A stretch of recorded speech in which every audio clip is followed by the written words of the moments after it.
고포릿 와글리 토밀입니다. 오늘도 김 대표님, 반갑습니다. 김 대표입니다.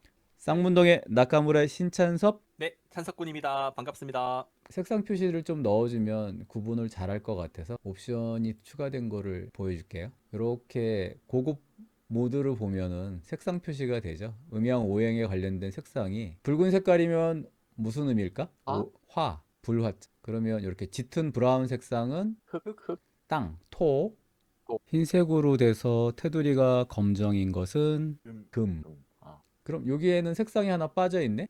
물이 없는 거예요? 그래, 물이 없는 거죠. 음양 오행상으로 따지면 5글자가 이 안에 다 들어가 있는 게 좋아. 천석군 같은 경우는 뭐가 많아? 딱 보는 순간 불이 많습니다. 화가세이, 불. 화가세이. 화가 많잖아. 네, 본인은 임수거든? 네. 임수면 물인데 쉽게 이해하라고 하면은 물이 불을 극한다고, 다스리려고 든다고도 볼 수가 있고 극을 한다고도 볼 수 있는데 불이 너무 많잖아. 네. 재가 너무 많지. 그래서 재다 신약인 거야. 이게 이름과도 연결이 들어가나요? 예를 들어 이름에도 제가 불이 많이 들어가거든요. 사람의 운을 예측하게 해주는 점학의 종류가 여러 가지가 있죠. 그 중에는 성명학이라는 것도 있거든. 이름을 가지고 그 사람의 운명을 개운하려고 하는 거야. 운을 좀 꾸려고 하는 거라고. 다람쥐 아저씨 같은 경우는 한자 이름을 네. 얘기하면 한자로 이렇게 풀어보고 생년월일치를 알려주지 않았는데 맞춰. 오, 그니까요. 그럴 수가 있구나. 근데 생각해 보자고. 동일한 이름의 사람이 한두 명이겠냐고. 그것도 맞습니다. 그리고 생각해봐. 그 이름을 갖고 팔자를 맞춘다는 건 생년월일은 그럴 수 있다 치는데 도대체 이름을 갖고 어떻게 그 사람의 운명을 맞추냐고. 반대 원래 이제 그런 얘기 하잖아요. 사주에 부족한 거를 이름으로 이제 그걸 반대로 메꾸려고 하는 그런 게 있으니까 반대로 보면은 그래도 어느 정도 유추는 되지 않을까 싶긴 한데 그렇지. 맞나요? 맞아. 균형을 잡아주는 게 수가 필요한 거다 그러면 이름에다가 수의 획수라든지 음양 오행에 관련된 글자의 패턴을 갖고 이름을 짓는 거야. 그래서 균형을 맞춰주게 하는 거거든. 그럴 수가 있나 진짜 약간 그것도 이제 아닌 사람이랑 맞는 사람 둘 다 있잖아요. 아닐 수도 저 같은 있는데 경우에는 다람쥐 네. 아저씨는 맞다니까 그게. 그게 이름에 이제 관련이 그러니까 예를 들어 뭐 저 같은 경우에는 불이 많으니까 뭐 물을 태운다거나 이런 이름에 그래야 되는데 저는 오히려 불을 더 많이 갖고 있어가지고 그럼 이런 경우도 맞춘다는 얘기잖아요. 다람쥐 아저씨가. 명조에서 용신이라고 하는 거하고 기신이라는 거가 있어. 용신이라는 거는 내 팔자 구조에서 명조상에서 나의 균형을 맞춰주고 내게 좋은 역할을 해주는 걸 용신이라 그래. 기신이라는 거는 내게 굉장히 좋지 않은 영향을 미치는 기운을 기신이라 불러. 그러니까 글자도 용신이 있고 기신이 있는 거야. 성명을 지을 때 내가 부족한 부분을 보충시켜 줄 때는 그 용희 기신을 구분을 해서 이름을 지을 때 균형을 맞추게끔 어느 거에 치우치지 않게 하는 게 굉장히 중요하기 때문에 고르게 들어갈 수 있게끔 해준다고. 막히는 부분이 좀 많은 사람은, 대인관계에서 좀 꺾이는 게 많은 사람은 물 흐르듯이 될 수 있는 글자를 구성시키게 해주는 거지. 다주팔자를 봐주는 분들 중에 수준이 높은 분들은 성명학을 하셔. 그걸 꿰뚫는 분들은 해.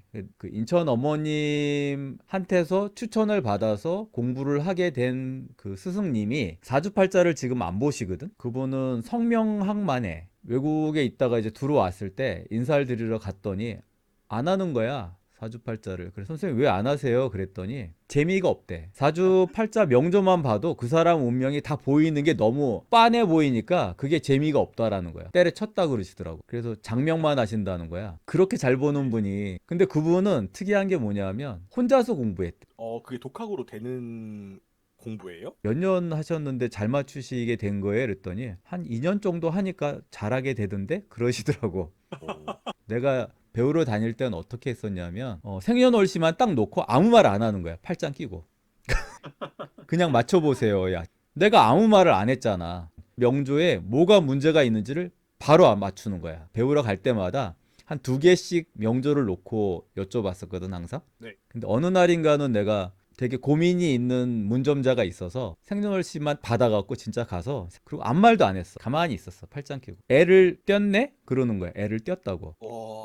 그걸 한 번에 근데 애를 뗐는데 애 아빠랑 애 엄마가 합의를 해서 뗐네? 그러시더라고. 그것까지 안 나와요? 너무 놀랬어. 애 엄마랑 애 아빠가 합의를 해서 뛰었다는 거야. 둘 다 합의를 해서 애를 뗐네? 2번이나? 그러는 거야. 너무 잘하는 지인이었어, 그 사람들이. 그 중에 한 사람을 본 거야. 근데 그걸 맞추더라고. 그래서 너무 놀랐지. 왜냐하면 나는 그런 사실이 없다라고 확신을 하고 있었기 때문에 아닌데요. 그랬거든, 내가. 그랬더니 픽 웃으시면서 그러더라고. 아니긴 뭐가 아니야. 그러시는 거야. 그래서 애가 안 들어서서 걱정을 하고 있네? 딱 그러시더라고. 맞다고. 와. 애가 안 들어서서 걱정하고 있었거든. 그것 때문에 물어봐 달라고 해서 내가 그걸 가져갔던 거야. 생년월시를. 걱정 안 해도 돼. 그러시는 거야. 좀 있으면 애가 들어설 건데 첫째가 딸이 나올 거고 둘째가 아들이 나올 거야. 그러는 거야. 아, 그걸 맞춰요? 둘 다 되게 똑똑하고 둘 다 효녀, 효자로 자랄 거라는 거야. 그걸 생년월시 하나만 갖고 그걸 다 맞춘 거야. 지금 내가 아무 말도 안 했는데. 아, 실제로도 그렇게 된 거예요?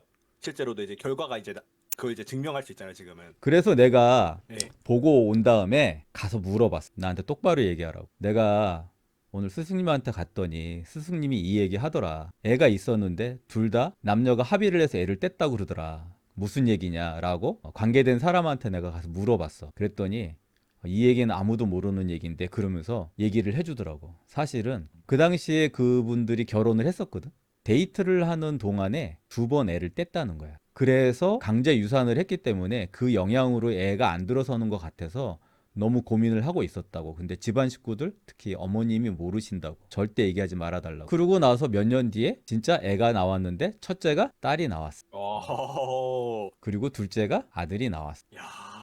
근데 걔네들이 진짜 똑똑한 애들인데 그 집안이 할아버지 때들부터 형제들이 우애가 되게 좋은 집안이야. 그래서 아이들도 바르게 자라서 화목한 집안으로 잘 살고 있어. 지금 내가 아주 잘하는 집안이야. 이 대화 내용을 보면 난데? 그러는 분이 있을 거고 우리 집인데? 라고 생각하는 분들이 있을 거야. 어쨌든 그걸 맞춘 스승님이 이제 김 대표님하고는 가서 이제 본 적이 있잖아요. 인천 어머님 뵈러. 네, 그렇죠. 그 아래 동네에 살고 계셔. 지금도. 아, 지금 또 계시는 거예요? 지금도 계셔. 네. 이거나 가져가. 그러면서 책 주시더라고. 책을 만든 거야. 두께가 한 5cm 정도 되는 책을 저한테 주시더라고요. 이거 가져가. 그러면서 책을 받아왔지. 잠깐 한국에 들어왔을 때였는데 그때 인사드리러 갔다가 그래서 너무 아깝다고 왜 안 보시냐고 내가 계속 그랬거든. 재미없어. 그러시더라고. 재미없어. 너무 사람들 인생이 빤히 보이니까 그거 뭐가 재미있겠냐고. 그거 봐주는 게. 장명만 하신다고. 언제 가서 밥이라도 함께 해야 되는데. 그분은 그 인천 어머님이 연세가 많으시잖아. 재작년에 그렇게 되신 건데 그 인천 어머님의 큰아들이지. 그러니까 누님이 있고 그 밑에 큰아들이 있고 그다음 셋째가 나랑 같이 근무를 했던 준이로 전역하셨던 분인데 둘째 그 형님이 나보다 연배가 좀 높으신 분이거든. 근데 그분하고 나이가 동갑이라 친구로 지내는 분이었던 거야. 그 선생님이 인천 어머님한테 엄마 그러고 늘 이렇게 쫓아다니면서 챙기고 어리광 부리고 그러던 분이었던 거지. 그분이 내 스승님이 된 거야 나중에. 그래서 내 인생에서는 대표적으로 내 어린 시절부터 가장 정확하게 잘 맞추셨던 분들로 꼽으라면 다람쥐 아저씨가 첫 번째고, 나는 내가 직접 다람쥐 아저씨를 만나 뵀던 거는 초등학교 6학년 때였고 어머니 따라서 가서 뵀을 때가 처음이었고, 두 번째로 진짜 잘 맞춘다라고 생각했던 건 군대 가기 전에, 지금은 현대백화점 선농역 앞에, 옛날에는 그랜드백화점이라고 있었는데 그 앞에서 내가 군대 가기 전에 고민이 많아서 주차장을 점집으로 개조해서 이제 하던 분이었는데, 그분한테 가서 봤을 때 그분이 너무 잘 맞추더라고. 그다음 세 번째는 인천 어머님, 그리고 나 가르쳐 주셨던 스승님, 이렇게 네 분이 내 인생에서는 내 생년월시 되면 너무나 똑같이 정확하게 칼로 자르듯이 설명해 주셨던 분들이야. 어렸을 때 만나신 거예요? 아주 어렸을 때? 다람쥐 아저씨? 예. 다람쥐 아저씨는 아버지 젊었을 때부터 알고 계셨던 분이에요. 다람쥐 아저씨를 동대문에 이렇게 지칭하잖아, 김 대표하고는. 네, 그건 그렇죠. 우리가 이제 동대문에 일을 나가서 많이 뵀기 때문에 동대문 한 거지만, 원래는 그 다람쥐 아저씨는 세운상가에 계셨던 분이야. 지금은 세운상가가 종묘 앞이 있지. 종묘 앞. 종로 3가. 종로상가. 용산전자상가 생기기 전에는 전자제품들 팔고 이런 것들 뭐 개조하고 전부 세운상가에서 했었거든. 그 세운 상가에 2층이지 위쪽은 고가도로고 아래쪽엔 차가 다닐 수 있는 길인데 위쪽에 보면은 거기에 초등학교 때 우리 보면은 왜 그 나무로 네. 된 걸상 있지. 그 걸상을 놓고 길에서 보셨어 옛날에.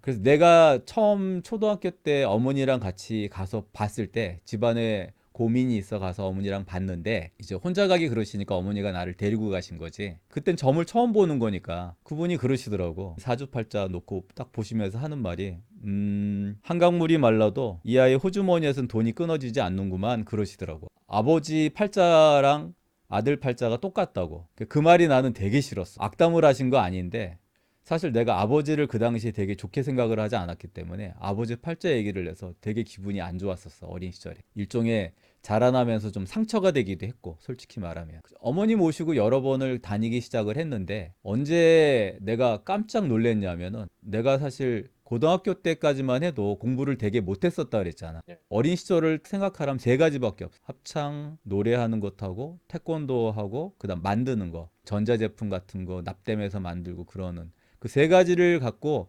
고등학교 1, 2학년 때까지 내 인생 전체가 세 가지밖에 없었거든. 그래서 공부는 거의 못했지. 그 나는 너무 공부를 못했기 때문에 나처럼 머리 형태가 생기면 공부를 못하는 사람이구나라고 믿고 살아왔었다고. 근데 뒤늦게 공부를 각성을 하고 수학만을 빼고 나머지 과목들을 거의 다 맞췄거든. 그 대학 시험에서. 그게 10개월 걸린 거야.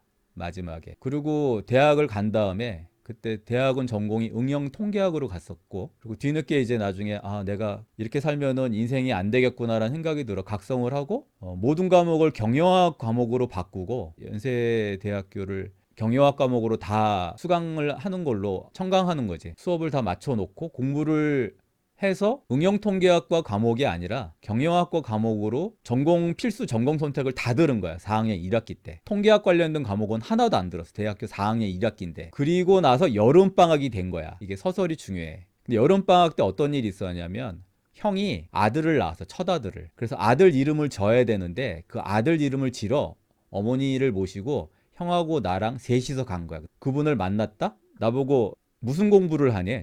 원래 전공은 응용통계학인데 경영학 공부를 합니다. 그랬더니 경영 그리고 한자로 쓰시고 100점 100이라고 숫자를 쓰고 밑줄을 두 줄을 쫙 긋는 거야. 그러면서 경영학 공부를 하면 다 100점이다 그러시더라고. 그때가 여름 방학 기간이었기 때문에 이제 1학기 성적이 나올 때기는 했는데 내가 나름대로 공부를 굉장히 잘했다고 자신을 했었거든. 근데 경영학이 잘 된다고 얘기를 하시니까 되게 기분이 좋잖아. 너무 좋다 이렇게 생각을 했어.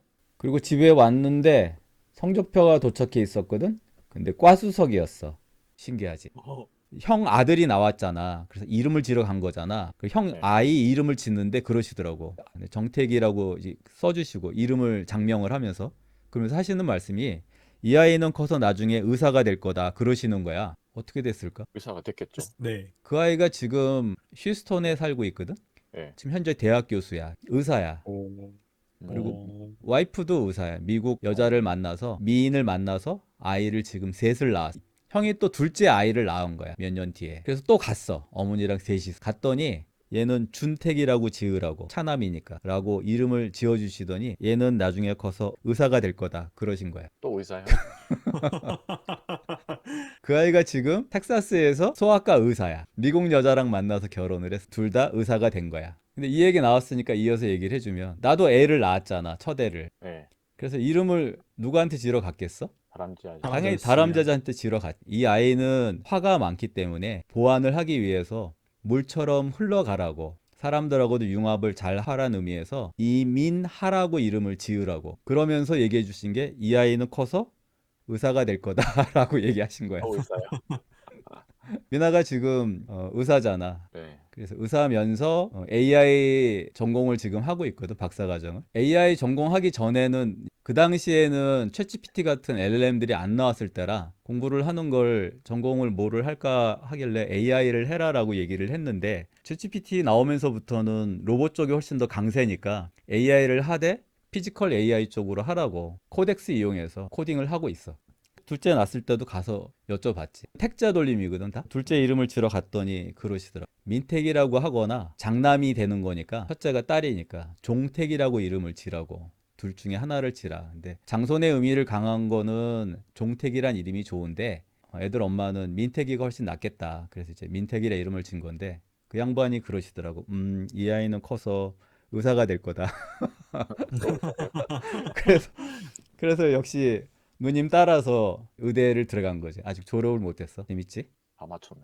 다 맞추. 다른 직업을 얘기할 수도 있었을 거 아니야. 군인이 된다든지, 그러니까요. 뭐 사업가가 된다든지 할 수 있는데 아버지가 젊은 시절에 나이가 20대 후반쯤 아마 그 정도 나이 또래였을 텐데 아버지 친구분하고 세운상가를 같이 나가신 적이 있었던 거야. 세운상가 같은데 가면은 왜 사람들이 종묘 같은데 가도 옛날에는 막 이렇게 약장사들이 막 있고 그랬거든. 근데 사람들이 많이 웅성웅성대고 있더래. 아버지의 친구분이 깡패였던 거야. 볼거리가 많으니까 뭐 볼거리 있나 하고 이제 기웃기웃대다 보니 그 다람쥐 아저씨가 그 노상에서 조그만한 의자를 책상하고 펴놓고서는 다주팔자를 봐주시고 계셨던 거지. 그 다람쥐 아저씨가 이렇게 탁 쳐다보더라는 거야. 아버지 친구분한테 그러시더래. 돈도 한 푼 없는 놈이 뭐 볼 게 있다고 기웃기웃대고 그래? 그러더라는 거야. 그러니까 아버지 친구분이 깡패라 그랬잖아. 네. 기분이 되게 나빴겠지. 네. 그래서 그 양반이 그랬대. 야 새끼야, 네가 내가 돈이 한 푼 있는지 없는지 어떻게 알고 씹으려? 그렇게 얘기했다는 거야. 그랬더니 그 다람쥐 아저씨가 책상 밑에 있던 과일 깎는 과도 있잖아. 우리가 주로 쓰는 과도, 조그만 칼. 네. 그 칼을 테이블 위에다 얹으면서 얘기를 하셨다는 거야. 네 호주머니에 동전 한 푼이라도 있으면 이 칼로 내 목을 찔러라. 이렇게 얘기를 하셨다는 거야. 대단히 호기롭지? 아버지 친구분이 진짜 찔러 죽이고 싶었대. 찔러 죽이지 못했다고. 동전 한 푼이 없었다. 동전 한 푼이 없었던 거야. 아, 그게 그래서- 맞췄다고? 이 새끼가 막 그러면서 이 쌍놈의 새끼가 막 그러면서 욕은 했지만 찔러 죽이지는 못했다. 돈이 진짜 없었기 때문에. 근데 얼굴만 보고 맞힌 거 아니에요 그러면? 그랬겠지? 관상도 볼 줄 아는 분이니까. 근데 그 아, 얘기를 좀- 아버지가 나중에 그 얘기를 해주신 거야. 근데 그 한 푼이 없다는 게 그게 쉽지 않은데. 돈이 한 푼이 100원, 없어갖고. 한 돈이라도 있을 것 같은데. 김 대표님하고는 동대문에 새벽에 시장 나가고 밥 먹을 때 뵙기 시작하면서 깜짝 놀랬잖아. 거기서 만나게 된 거를. 네. 그렇게 쉽게 만날 수 있는 분이 아니었다고 원래는. 어. 대소사 있고 그럴 때 찾아뵙고 막 이런 분인데 나중에 알게 된 거지. 놀랐던 거는 나는 사실 이제 김 대표님이 동대문 계시지 않을 땐 내가 일주일에 한 2번 정도씩 만나 뵀었거든, 새벽에. 예. 근데 만나 뵈면 이제 내가 옆에 앉아서 자반고등어 가시 발라드리고 드시라고. 그럼 되게 좋아하셨는데, 그리고 얘기를 들어보니까 언제부터 세운상가에 안 계시고 동대문 나오셨어요? 그랬더니 나는 늘 항상 나왔었는데 그러시는 거야. 그래서 언제부터요? 그랬더니 벌써 한 60년이 넘었는데 그러시더라고. 그러니까 그 양반이 재작년에 돌아가실 때까지 연세가 그러니까 90 거의 다 되셨으니까 30대부터 거의 계셨다고 봐야 되나? 그리고 남대문도 다니셨잖아, 그분이. 그러니까 동대문하고 남대문에서는 되게 많이 알려주셨던 그냥 친근한 분이었. 익숙하게 늘 접해서 그냥 돈 10,000원씩 20,000원씩 주고 이름 짓고 궁금한 거 물어보고 하는 분이었던 거지. 그 연세가 있으면서도 새벽에 나와서 쪽잠 주무시고 또 중간에 남대문도 새벽 시장을 갔다가 택시 타고 왔다 갔다 거리시니까 그 피곤한 거를 낮에 손님들 없으면은 주무셨던 거더라고. 근데 그렇게 많이 봐주셨는데 그렇게 여유 있다고는 못 들은 것 같은데 맞죠? 근데 이제 관상으로 보면은 왜 다람쥐 아저씨라고 불렀냐면 되게 말랐어. 빼빼하고 말랐다고. 돈도 진짜 많이 버셨던 게 옛날에 그분이 버셨던 얘기 들으니까 조수가 5명이었다 그랬거든. 그리고 하루에 문점자만 100명을 넘게 봤다 그랬어. 그리고 일주일에 한 번인가 2번은 지방을 내려가셨대. 진짜 부지런한 분이지. 명리 공부를 하거나 명리 이야기를 하면 듣는 얘기가 그거야. 천기누설이다. 하늘의 기운을 비밀화되어 있는 걸 사람들한테 노출하는 거는 그 사람의 기운을 노출시키는 거라 말년이 안 좋고 뭐가 안 좋고 이런 얘기 하거든. 그래서 함부로 그런 얘기 해주면 안 된다 그러는데 난 다람쥐 아저씨 보면 구라구나. 왜냐하면 얼마나 많이 봤을 거야. 수십만 명을 봤을 텐데 그 연세 되도록 멀쩡하게 잘 살아계시고 잔병도 별로 없으셨어. 건강하고. 그러다 코로나 때 걸리셔갖고 돌아가신 거거든. 그 아들 딸이 3남매라고 그러는데 그분들도 결혼을 잘했어. 결혼 잘했다는 걸 어떻게 알게 됐냐면은 사돈댁도 내외가 있고 이 어르신도 내외가 있는 거야. 다 살아계셨던 거야. 몇 년 전에도 사돈댁하고 외국 여행을 같이 다니셨대. 사이도 굉장히 좋았다는 얘기지. 자식들의 부부 관계도 좋았다는 얘기고 사돈과의 관계도 좋았다는 얘기지. 안 그러면 어떻게 사돈지간끼리 그렇게 해외여행 다니고 하겠냐고. 돈도 진짜 많이 벌었던 거지. 어떻게 만나셨어요? 누구? 인천 어머니. 아, 인천 어머님. 네. 인천 어머님은 처음 알게 된 거는 군에 있을 때 에피소드를 얘기하면은 정황을 들어야 이게 얼마나 말도 안 되는 상황인지를 알 수가 있는데 다른 데에 비해서 외출 외박이 쉽지 않은 곳이었고 실제 군 생활하는 내내 정식 휴가를 받아본 적이 한 번도 없었어요. 자대 배치 받고 난 다음에 그 당시엔 선임하사들, 지금은 부사관이라 부르는 분들인데 그 선임하사들이 텃세가 굉장히 높았어. 그래서 내가 휴가를 받아야 될 때쯤 될 때마다 사실 큰 사건이 생기면 내가 책임을 진 거야. 그래서 영내 대기를 계속 하느라고 휴가를 한 번도 못 갔지. 뭐 이후에 최고 고참이 됐을 때는 제대 말년 다 될 때 수방사로 착출이 되는 바람에 나는 거기서 고참 노릇도 못 하고 가서 또 근무를 하게 된 건데 그 당시에 선임하사하고 사이가 너무너무 안 좋았어. 그래서 계속 싸웠어. 만날 때마다. 대학원 전공이 MIS 전공이었기 때문에 공부를 계속 하려면 컴퓨터가 필요한데 컴퓨터가 그 당시에 비쌌어. 장비를 사려면 거의 한 400만 원에서 500만 원 정도 당시 돈으로 필요했거든. 그래서 내가 제안을 한 거야. 컴퓨터 업체한테 가가지고 내가 경영 관련된 자문을 해줄 테니 매출이 높아지면 그 결과를 보고 나한테 돈 대신에 컴퓨터를 달라 이렇게 얘기를 한 거야. 네. 그랬더니 그분들이 뭐 매출만 높아진다면야 좋죠. 그렇게 얘기를 하셔서 그때부터 전화로 군에 있었으니까 전화로다가 자문을 해주기 시작을 한 거야. 근데 내가 자문을 해주면서 매출이 엄청나게 상승을 한 거야. 오. 공급을 하는 데서 차질이 자꾸 생긴 거야. 그 판매될 때마다 문제가 생기는 게 눈에 보이더라고. 그래서 장비를 내가 가져다가 놓고 쓰고 있었는데 프린터까지 해서 다 대형 모니터까지 놓고 쓰고 있었는데 아무래도 이렇게 내가 도와주는 게 그 회사한테는 도움이 될 수 있지만 그 제품을 쓰는 분들한테는 폐가 될 것 같다는 생각이 들더라고. 그래서 사장님을 불렀어. 내가 아무리 생각을 해도 사람들을 돕는 일이 아닌 것 같다. 그래서 옵션을 풀고 내가 받았던 컴퓨터랑 장비들을 다 돌려드리겠다고. 그래서 그분이 장비를 가지러 왔어. 그래서 그 장비를 다 실어서 가면서 그분이 뭐라 그랬냐면 그 당시에 이제 소대장이었잖아, 내가. 네. 그러니까 소대장님이 직접 사업을 하시면 너무 잘하실 것 같다는 거야. 근데 내가 이제 전화상으로 도와주는 경영자문은 할 수 있지만 내가 몸이 묶인 사람인데 어떻게 사업을 하겠습니까? 불가능한 얘기라고. 그랬더니 너무 아깝다는 거야, 내 재능이. 직접 하시면 너무 잘할 것 같다고. 그래서 그냥 보내드리고 소대장실에 들어와서 이렇게 격오지 진지에 있을 때라 가만히 생각을 해봤더니 남는 게 시간밖에 없는 거야. 격오지에 있을 때는. 그럼 내가 직접 사업을 한다면 얼마나 잘할 수 있을지 한번 기획이나 해볼까? 그런 게 그 해의 12월 달쯤이었는데 그래서 한 2달 정도를 분석을 해본 거야. 내가 군에 있으니까 회사를 하기는 어렵고 연구단체 같은 건 어떨까? 내가 공부하는 거 좋아하니까. 그래서 기획을 한 2달을 했더니 내가 하면 진짜 잘할 것 같은 거야. 나중에 이제 연구단체를 통해서 성장을 하면 전역하고 난 다음에 회사로 성장시킬 수도 있으니까 이런 걸 했으면 좋겠다 이렇게 생각을 하고 있었는데 그때가 한 3월 달쯤 다 될 때거든. 근데 마침 선임하사가 진지에 온 거야. 선임하사랑 나랑 사이가 되게 안 좋았다 그랬지. 네, 안 좋다 그랬어요. 네. 선임하사 나 좀 잠깐 봅시다 그런 거야. 내가 사실 고민이 있어 그러는데 선임하사랑 의논 좀 해야 되겠다고. 그랬더니 무슨 고민인지 얘기해봐라. 그래서 내가 얘기를 했어. 뭔가 일을 하나 하면 좋겠다 생각을 하는데 어떻게 생각하시냐고 하면서 컴퓨터로 하는 연구단체 이야기를 꺼낸 거야. 이 양반이 뭐라고 얘기했을 것 같아? 자기도 하고 싶다?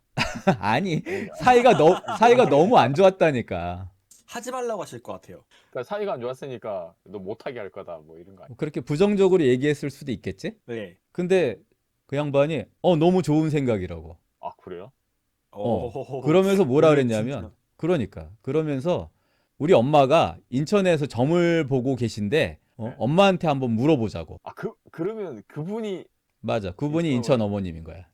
그렇게 아, 또 그렇게 연결되나요? 그래서 그 군에는 왜 격오지에 보면은 TA31이라고 이렇게 디릭디릭디릭 돌리는 전화기 있어. 돌리면 신호가 가가지고 그걸로 본부에 연결을 해서 일반 전화로 연결하는 전화가 있다고. 격오지 진지마다 있는 그 옛날 드라마 보면 전화를 건 거야. 엄마, 소대장님이 뭔가 궁금하다고 하시는 게 있는데 얘기 좀 들어보고 얘기 좀 잘해줘. 그러고서 나를 바꿔준 거야.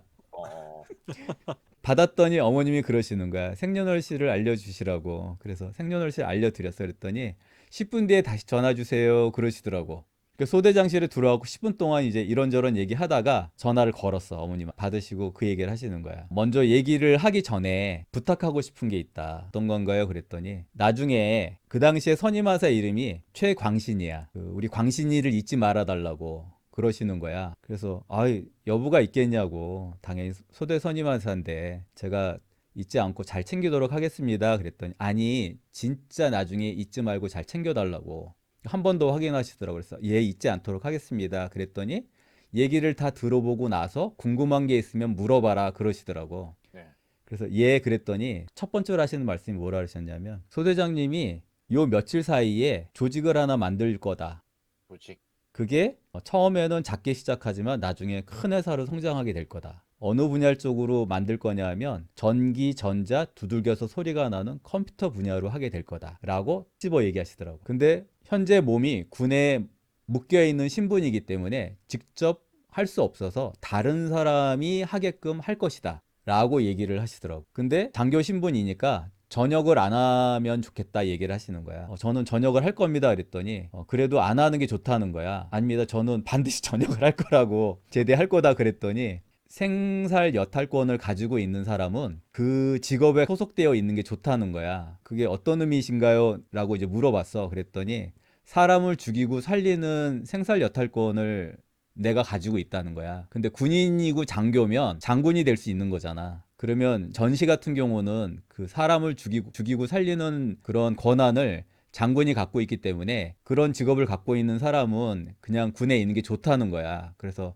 아니라고 저는 전역을 할 거다. 물론 그때는 이제 검사가 되려고 공부를 하고 있기도 했으니까 그래서 전역을 하겠다 그랬더니 그럼 전역을 하게 되면 큰 기업체를 이끄는 대표가 되겠다고 얘기를 하신 거야. 그건 또 무슨 얘기인가 그랬더니 사람을 죽이고 살리는 건 무력만 갖고 죽이고 살리는 게 아니라는 거야. 경제적인 면에서도 사람을 죽이고 살릴 수 있는 권리가 있는데 그게 사회로 나오면 그 기업인이 그런 역할을 하게 된다는 거야. 그래서 그때는 내가 이제 공부만 경영을 했지 실제 사회적인 의미에 대해서는 인식을 못 했는데 그분 말씀 들으니까 공감이 가더라고. 그럴 수 있겠구나. 김 대표도 아침 되면은 어른들한테 인사드린다 그랬잖아. 어머님하고 네. 장인어른하고 이렇게 다 인사드린다 그랬잖아. 네. 나는 저녁마다 어머님한테 안부 전화를 드리고 있었는데 어머니한테 얘기를 했어. 어머니 드릴 말씀이 있는데 돈 좀 꿔주세요. 내가 그랬어. 다짜고짜. 근데 어머니는 사업하던 분이라 돈을 함부로 꿔주지 않는 분인데다가 내가 돈을 꿔달라고 해서 돈을 꾼 것도 군대 가기 전에 이제 봉제원고 할 때 돈 꾼 거 외에는 그 돈도 이제 갖고 왔지만 없었는데 군인이잖아. 그 용도를 물어보셔야 되잖아. 네. 근데 어머니가 그래? 그러시는 거야. 근데 동거래 원래 이렇게 안 하시는 분인데 그래 그러시길래 내가 이유를 설명을 했어. 사실은 제가 요 근래 들어서 일을 하나 시작하려고 하는데 거기에 돈이 필요해요 그랬더니 그래 그러시는 거야 또. 근데 내가 그 당시까지만 해도 휴가를 받아본 적이 한 번도 없었다 그랬잖아. 군에 있는 내가 뭔가를 한다는 게 말이 되냐고. 몸이 자유로워야지 할 수 있는 일이잖아 그게. 뭘 해도. 근데 어머니가 그래 그렇게 얘기를 하시니까 너무 좀 더 확신을 심어두고 싶어서 소대 선임 와서 어머님이 점을 보는 분인데요 이렇게 얘기 시작을 하니까 그런 얘기는 집에 와서 얘기를 해라 이렇게 얘기를 하시는 거야. 그래서 다음날에 집을 가 내가 어머니한테 찾아뵙고 가서 재미난 얘기를 들은 거야. 거기서 어떤 얘기요? 궁금합니다.